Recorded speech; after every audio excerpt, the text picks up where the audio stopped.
이재명 정부의 부동산 정책, 구체적으로 어떤 건가요?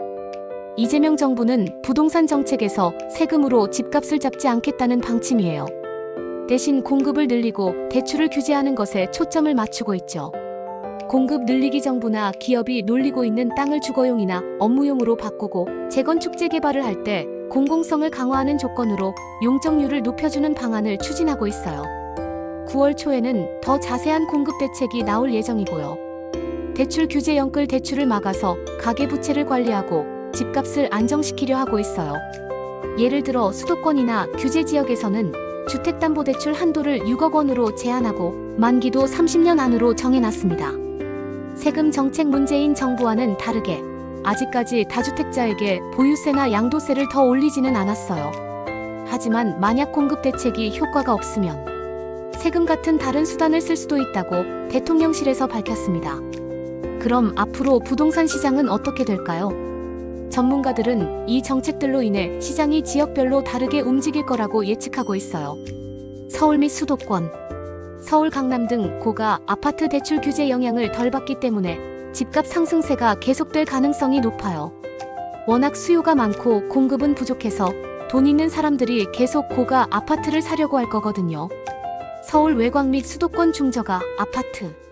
강력한 대출 규제 때문에 연끌하려던 사람들이 줄어들면서 거래가 뜸해지고 가격 상승도 둔화될 거예요.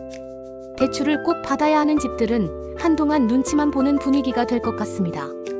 재건축 재개발 정부가 고밀 개발을 허용하면 사업성이 좋아지기 때문에 재건축 재개발 단지들의 가격은 오를 수 있어요. 특히 서울 도심의 오래된 아파트들이 다시 주목받을 수 있습니다. 지방 주요 도시 부산, 대구, 대전 등 풍선효과 기대 수도권 규제가 워낙 강하다 보니 투자자들이 지방 거점 도시로 눈을 돌리면서 가격이 오를 수도 있어요. 특히 대기업 유치나 산업단지, 개발 같은 호재가 있는 곳들이 그렇죠. 지역별 공급 물량 확인 필요하지만 일부 지방 도시는 이미 공급 물량이 많아서 불안정할 수 있어요. 내가 관심 있는 지역의 미분양이나 입주 물량이 얼마나 되는지 꼼꼼히 확인해야 합니다. 대출 규제 영향 수도권과 마찬가지로 대출 한도가 제한되면서 매수 심리가 얼어붙고 거래가 줄어들 수 있다는 점은 비슷합니다. 기타 지방 소도시, 지역 경제가 가장 중요 여기는 정부 정책보다는 지역 자체의 경제 상황에 따라 달라질 거예요. 산업단지나 교통망이 좋아지는 곳은 집값이 오를 수도 있지만 인구가 줄고 오래된 집들이 많은 곳은 거래가 활발하지 않을 겁니다.